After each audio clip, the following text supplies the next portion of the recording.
Thank you so much for joining us for another very special episode of Leaving Hillsong. It's so great to have so many people a part of this conversation. You know, when we were kids in Australia in the 70s, there was a show called Romper Room, and Miss Helena used to look through her magic mirror and she would see Mel and she would see Russell and she would see Nicole, of course, but she didn't see a lot of Tanya's. But the point is, that's what it's like when I look at the stats and I go, wow, there's Georgia and there's California and New York and France and, oh wow, Brazil. So it's just so exciting to have this really big conversation, and thank you so much for being a part of it. It's interesting, by the way, because only 50% of listeners are actually in Australia and the rest are everywhere else. Cannot seem to get the Midwest of the USA to take an interest in us, and Vermont. But apart from that, we're up to about, 40 states. Please keep sending messages and feedback. This is, it's just so important to what we're doing here to hear back from you. And it's been a really busy time with people messaging and wanting to share information. And so if that's you, please feel free to message, reach out, whatever platform you use, come in and say hi. There's a lot going on, as you can imagine, and you'll feel like a courtroom witness by the end of today. So if you need to get your snacks ready, do it now, because there won't be any time for a break. And that's because today, Nathan Zamprogno is talking to us about his experience in an offshoot Hillsong church in a place called Hawkesbury, which was about half an hour away from the original Hills Christian Life Centre. Nathan spent his teens and 20s there, and it had quite a profound effect on his life, as you'll hear. Nathan went on to become an English teacher and spent over 20 years working in schools. He's also a local counsellor in his region, and these are the things he has to tell us. Nathan, let's start a little bit with how you came to be in an AOG church. That's a very good question. Look, you needed a social outlet, and it was as simple as a friend, a good friend, who said, well, there's this youth group that I go to on a Friday night. It's fun. We might go to the roller skate-tell, or we might, go to a pool party, or there's a bit of evangelism, but, it's all good fun. And that was it. I was drawn in 1988. And I was drawn into this environment where I made lifelong friends, where I had something to do on a Friday night, and it was at a church. But these were nice people. And, after some social activity, we'd be sat down and we'd be given a homily. We were proselytised. And this was so new to me because I hadn't grown up in a religious family. Okay. I wouldn't call it an irreligious family. It's just that belief in God wasn't important. There was plenty of other stuff to get on with than tugging the forelock to God. And I'm fairly sceptical by nature. I'm wired with a scientific mind. I like to ask questions, and I regarded it with a degree of bemusement. And the first lesson is this: you get drawn in by a welcoming attitude, and any religion, and for that matter any cult, will do precisely the same thing and show a smiling face. But eventually you get tied down. There's 1,000 tiny threads, and you end up being captive to it, and in many cases being totally unaware of your own captivity. So I was proselytised, and, from the age of 15 to the age of 16 or 17, I thought, well, this is a social thing. Who cares about the religious aspect? Okay. Until eventually I was convicted by the message that I was receiving, and I became a sincere convert. And it was always God's little joke that, of all the churches that I could be proselytised into, that I'd be proselytised into the Pentecostal church. Why is that? Because I have a more Anglican sensibility, you might say, and I value tradition. And here was a contemporary church that had drum kits and electric guitars and was very relevant to the modern culture and didn't seem at all worried about, the trappings of tradition. The church was in a converted squash court. There was no crucifix on the wall anywhere. That the preaching was as much motivational psychobabble as it was hard theology. And I became a very sincere convert. And it's easy when you're young to be caught up in the energy of that. And indeed, the romance of that, because here were people who were saying, you're special, you're loved by the author of the universe, and you have a special destiny. And we were so full of energy. I remember leaving youth group on a Friday night, and my friend, who was just a year or so older, so he had his P's, and he had a beat-up old green Kingswood. We just had this surplus of energy that we had to run off. So we'd take turns driving the car along a lonely road in the burbs, and the other person would run beside the car as fast as they could. And then we would get on a bus and we would go down to the State Sports Centre at Homebush, or the Hills Convention Centre, now gone, and we'd go to a Youth Alive concert, or we'd go to the Nascent, Hillsong conferences. And being from the burbs, you see, I grew up in a satellite church to Hillsong. It was in the same denomination. Okay. The Assemblies of God then became the Australian Christian churches, but we were deeply affiliated with Hillsong. So was it one of Frank's plants? I don't know that it was, so it felt a very special kinship. And the minister of our church was a lieutenant of Brian Houston. He was on the state executive, he was on the national executive, so we were in many senses a Hillsong offshoot, and we took their DNA and we emulated them. And here's the thing, when we went down Windsor Road to go and visit, like we used to go to Armed and Dangerous on the grounds of Castle Hill Showground in a big circus tent, and we would see all of the A-list speakers, and I was captivated because here were all the beautiful people, all of the people that dressed better than me, who had better teeth than me, who were... What's Armed and Dangerous? So Armed and Dangerous was an annual youth camp that was run by Youth Alive, and Youth Alive in turn was the youth offshoot of Hillsong Church. So we would go to Youth Alive rallies, we'd go to this Armed and Dangerous camp, and we'd go to Hillsong even before it became Hillsong, because the conferences were called Hillsong even before the church was called Hillsong. Oh, yeah. And to see all of these beautiful people being very spiritual and very trendy for an ordinary boy from the burbs, it had this allure to it. And I wanted to be like them. And if you bought into that vision, what was the highest calling that you could have? You could do God's work in your workplace, but really where it was at was ministry. Because if God's special blessing was on you, you'd preach.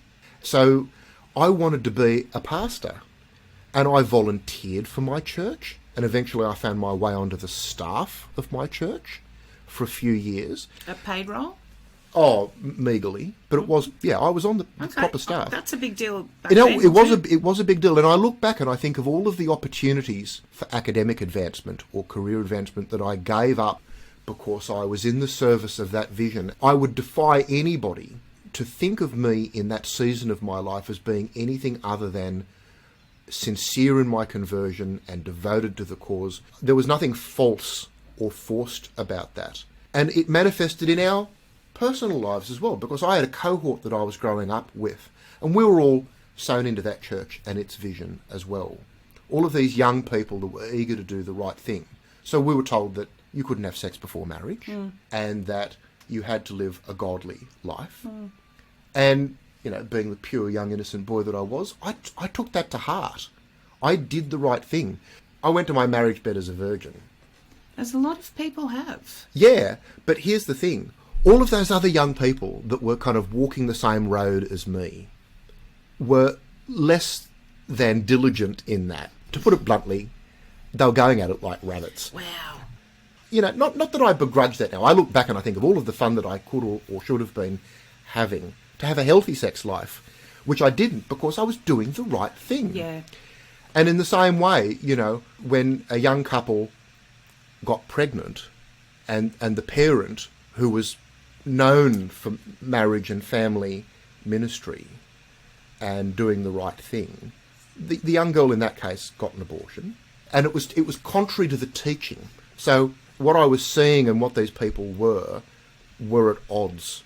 And I didn't realise this until years later. And I can only ache for not only the lost opportunities, but the hurt that were caused to people who didn't fit, who weren't the beautiful people, who were struggling with their sexuality, and who felt judged And no sooner had they come into our orbit as that they left.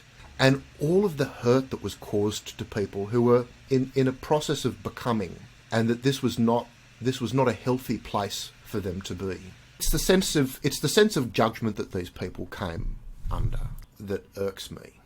See, there was a thing that was going through the church at this time, and I'm talking about the mid-90s, Okay. mid to late 90s.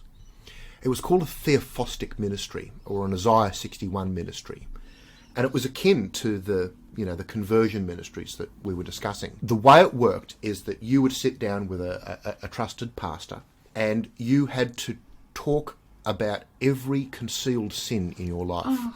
To be cured of whatever spiritual blockage that you had to be so vulnerable as that you had to reveal every painful secret that you've ever had, and that it would be written down by this minister so that you could then break the demonic spirit that was over you, and that would be your pathway to greater spiritual growth. My wife went through this process. People that had any kind of issue, whether it was substance abuse or an eating disorder or a problem with their mental health or depression, it would routinely be diagnosed as a spiritual blockage that had to be unlocked.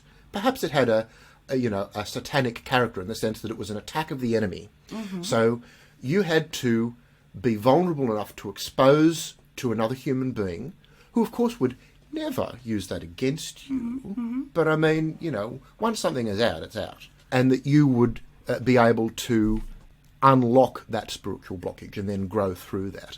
And again, looking back, it seems to me to be the most awful abuse of a person's trust at a point of vulnerability, I might add. And it sounds so much like auditing in Scientology, doesn't it? It does. If you wanted to be charitable, you'd never say that it was used to have a dossier or a dirt file on somebody. But the thing is, if you were going to advance in ministry, if you were going to go from the backing vocalists to a lead vocalist position in the band, or if you were going to be taken from running a cell group to being able to preach on the stage, your personal conduct was subjected to precisely that scrutiny. You can't imagine that that's not going to be talked about. And if that was true then, I'm quite sure that that's true now. So I'm wondering how much of an impact do you think those processes had on your marriage, as well as that purity culture stuff you were talking before about? If there is a broad theme, it's this. Often people find themselves at a difficult pass in their life. It's a time of crisis, or they're suffering from some kind of ill health. It might be depression, it might be anxiety, it might be something else. And there's good help and there's bad help. And the distinction between good help and bad help isn't even in the intent with which it's supplied.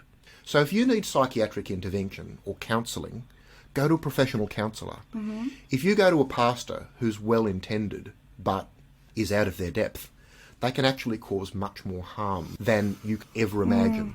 That's what happened in our situation, where my partner went to be counselled by pastors, whereas what was really needed was some fairly high-level psychological or psychiatric or medical intervention.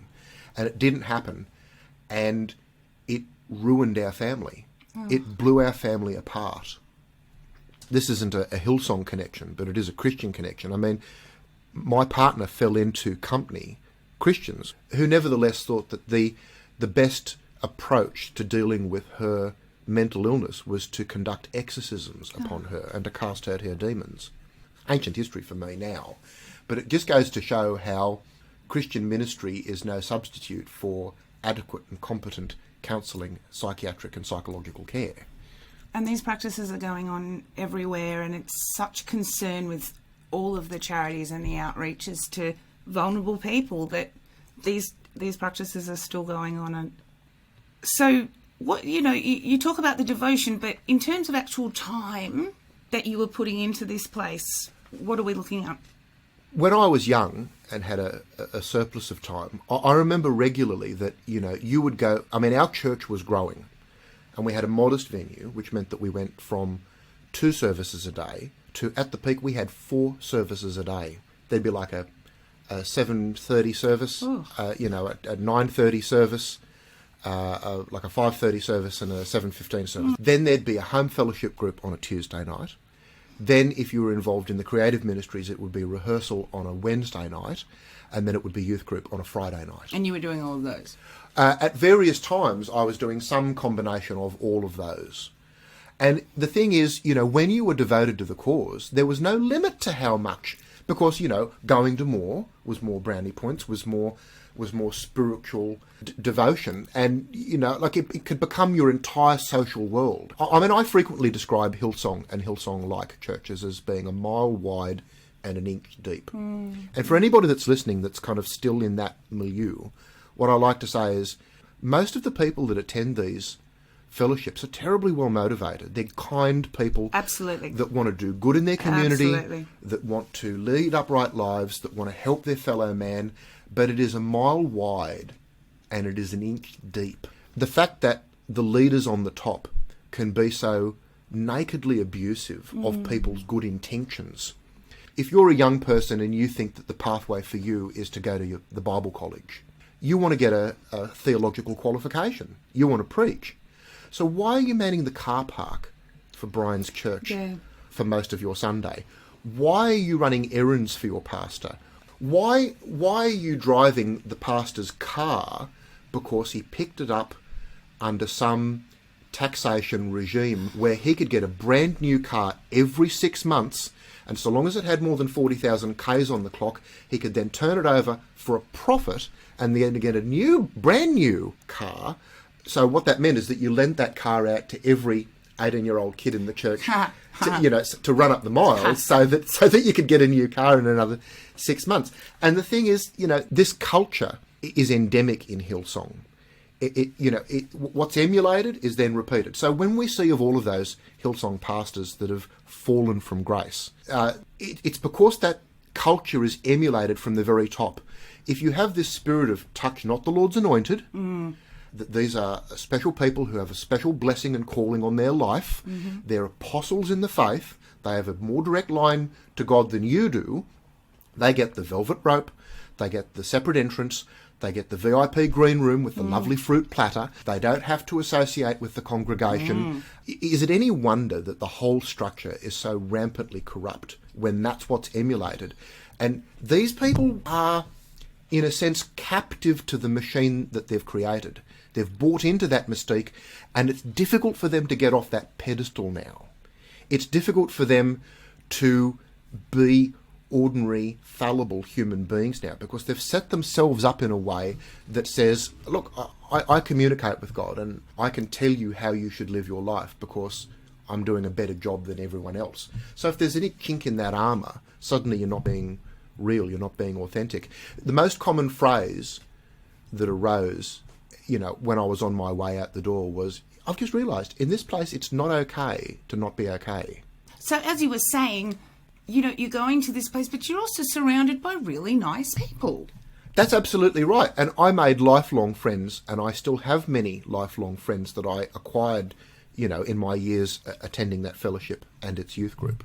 People that I care for very deeply and who will be my friends for the rest of my life. But for many of us who left the church, some of us left with a vengeance. When we talk among ourselves and we wonder why we got to that point of leaving, most often it's because we grew up.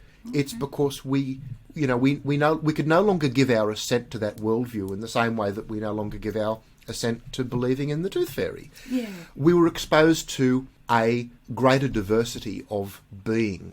And for people that are listening who still have their faith, it could simply be a matter of being exposed to different ways of being a Christian.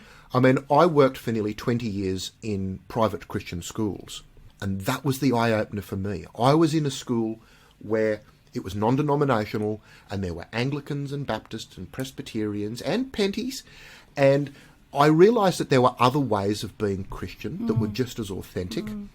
And Pentecostalism is a particularly insular church. You tend to fall for the conceit that it's the only genuine way. We were the ones that were proselytizing. We were the ones that were growing the faith. But all you've got to do is look at the statistics and find out that that's not true. Pentecostalism has flatlined between the 2011 and the 2016 census. It represents 1.1% of the population. Out my way, where I take a look at the more local statistics, the Pentecostal churches shrank. Who knows what the new census that was completed recently will say about the rise of people who eschew any denominational affiliation or any religion whatsoever. So for a religion that was predicated on growth, where growth was the marker of God's approval, Yes. if you aren't growing, then you're open to the question, well, what spiritual blockage are you having? What secret sin are you concealing? Is that you're not moving on in ministry, that you can't grow individually or grow as a congregation. I spoke recently with a minister of a church who was under such, and this was a Hillsong affiliated church, who nearly 15 years ago was under such an oppressive pressure for growth, it drove him nearly to suicide. Oh. And when he burned out bad. And then, like any good-hearted person, tried to transform his experience to something positive, and now works in suicide prevention and wonderful. mental health. Okay. And I understand that pressure for growth. It sounds enormous and it sounds never-ending. Yeah. We talk a lot about misogyny in the church. There's not as much discussed about the pressure on the men as well to be these superhero guys wearing a cape. And I know. And what do you do when your employment, your mortgage, your vehicle is closely linked to your ability to get on a stage every Sunday and preach, and you've just quietly, in the meantime, lost your faith? I've read reports that up to a third of pastors in the US are actually atheists, just trapped. Quite possibly, and I feel very deeply for them. And, my challenge is, if you're in a church and you have doubts, then understand the kind of sunk cost trap that you're in. Because if your social circle, or indeed your vocation, or your sense of civic purpose or outreach is linked to a particular fellowship, and yet quietly you've been harbouring those doubts, then it's difficult to lift yourself out of that and to address these fundamental questions honestly. And this is where my academic interest comes in. I have a master's degree in teaching. I have a interest in critical thinking and ethics. I'm a trained ethicist. I was a teacher and I worked in schools, Christian schools, for nearly 20 years. And I found myself looking at my own journey and my own inability to confront these questions honestly, because when you're in that milieu, how can you ask that and answer that question honestly? And it was only after I'd left that I realised I was giving my tacit assent and my money and my time to something that was bunk, and that was being run by people whose motives were not entirely pure, who were quite happy to take the adulation and the obedience, but who were plastic. And if you're in a plastic church being preached to by plastic pastors, eventually the plastic shows. Okay. As you said, you kind of grow up. You were at a church, it wasn't a Hillsong one, but the pastors on all the executives of the AOG during the time. What years are we talking All right now? then, so in the 80s and 90s, it was the Assemblies of God. Mm-hmm. Then there was this idea that it would be the Australian Christian churches, which was a label that put a lot of noses out of joint, because it came with the association of, well, we represent all Australian Christians. Right. And there were other denominations who said, well, you don't necessarily speak for us. In fact, we think you're a bit weird. And it's curious to me that the Australian Christian churches had nests like Russian dolls. Inside that there was Hillsong, and Hillsong was the gorilla elephant in the room. And Brian Houston, of course, became the national president of the Australian Christian churches. So these terms are kind of interchangeable. The AOG morphed into the ACC. Hillsong was the biggest network of churches under that banner, and they had national profile. But isn't it interesting that now that Hillsong says that it's outgrown the Australian Christian churches, it's left the very denomination that it purported to help found? Why? Because they don't want that oversight. They only want to be accountable to themselves, and to have a board that are not Hillsong appointed people, of course, is very uncomfortable for them. So they've left that. Now, the church that we were at was an ACC church. We looked to Hillsong. Our minister was high up in the national leadership of that denomination, was Brian Houston's lieutenant. So in 1999, a funny thing happened. You see, we knew that, Brian Houston was our national leader. And then suddenly, and of course, we would receive pastors as visiting pastors all the time. And you know the drill, they'd come, they'd give a motivational topic, they'd have their merch table, they'd have a tape series or a CD or a book, and, we'd give them a love offering and quarter them every honour. And then suddenly, Frank Houston was parked at our church. And he wasn't just visiting, he'd come Sunday after Sunday. It was like, oh, he's here to stay. But hang on, isn't he the minister of a very large fellowship at Waterloo? So there was no official announcement or... No, there wasn't. Please, can we welcome... We were told, and keep in mind, I knew more about this than most. I was on the staff of the church at this time. So what we were told was, Frank Houston is a towering super apostle of our movement. Treat him like royalty. He is a founding pastor of our church movement in Australia. He is the father of Brian Houston, a very famous and powerful man, and he should be accorded every honour. He's getting on now. If you want to know why he's with us now, look, he's in kind of semi-retirement now, and he likes being with us. And when you say they, who we were told? Well, it was the leadership of the church, the fellowship were told, because there had to be an explanation as to why this pastor of another church was suddenly parked with us. And of course, Frank in retirement preached with us. Okay. Well, I'm into the twist that Frank at that point had been exposed, disgraced and defrocked as a minister because his pedophilia had become exposed. Yeah.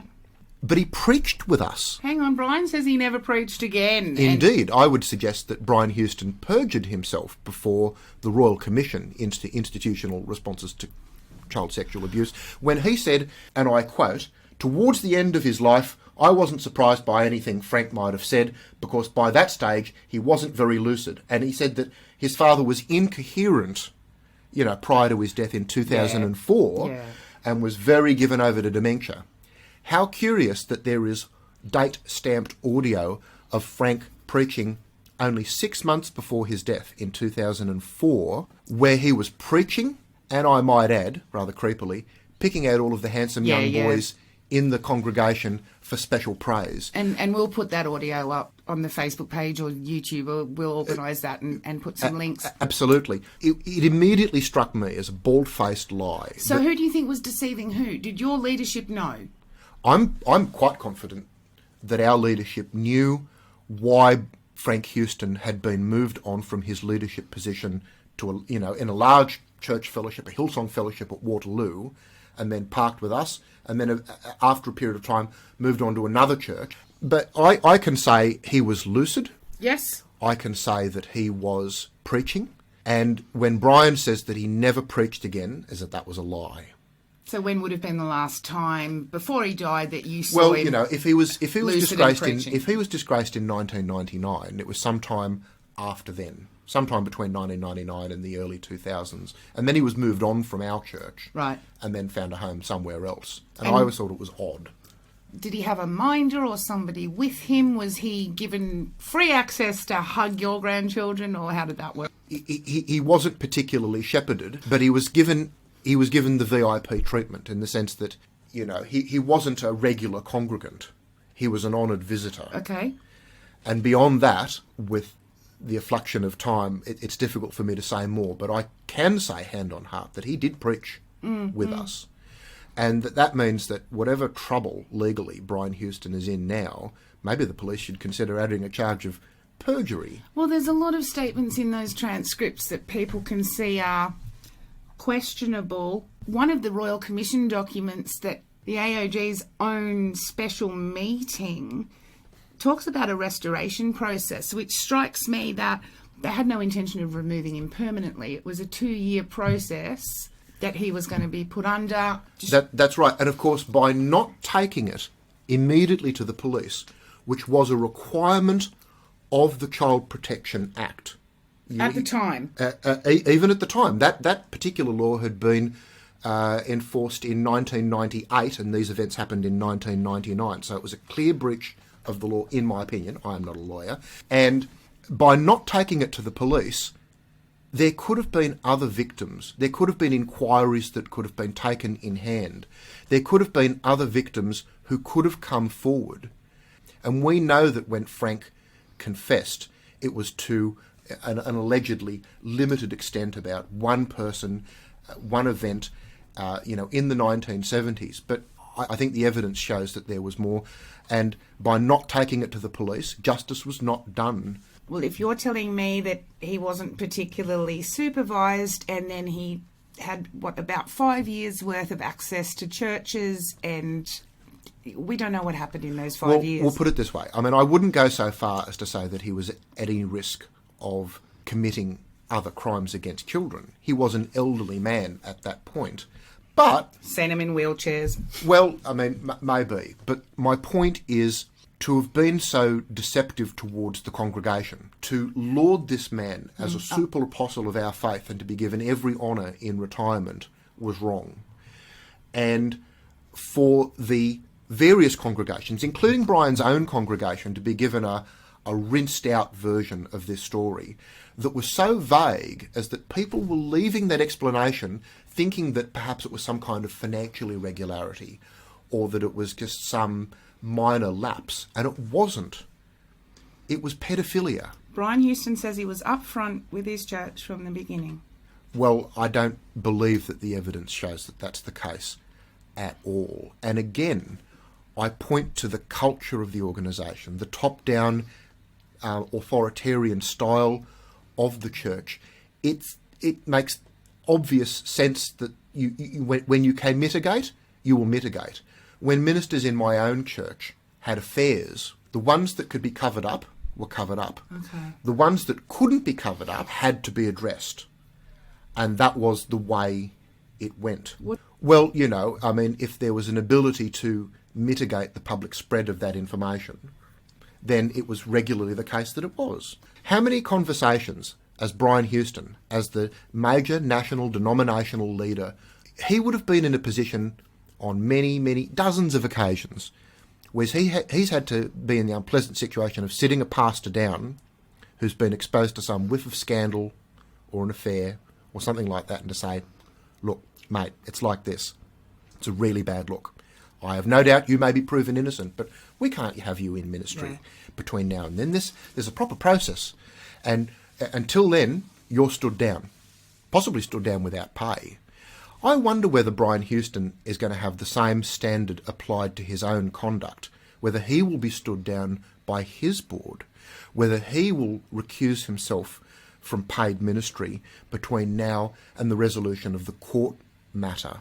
And I could list half a dozen without trying, and you know it. Or any other footballer. I mean, if the NRL can do it, yeah, surely a church can do it.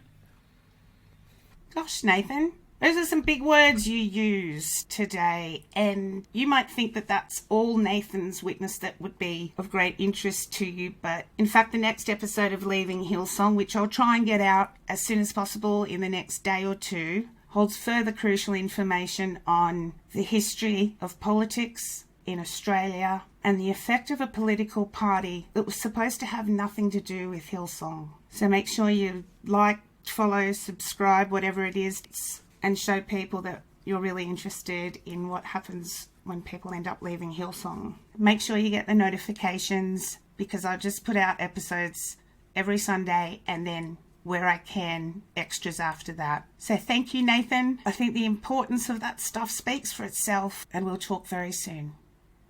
Bye. You have no choices anymore because you belong to God.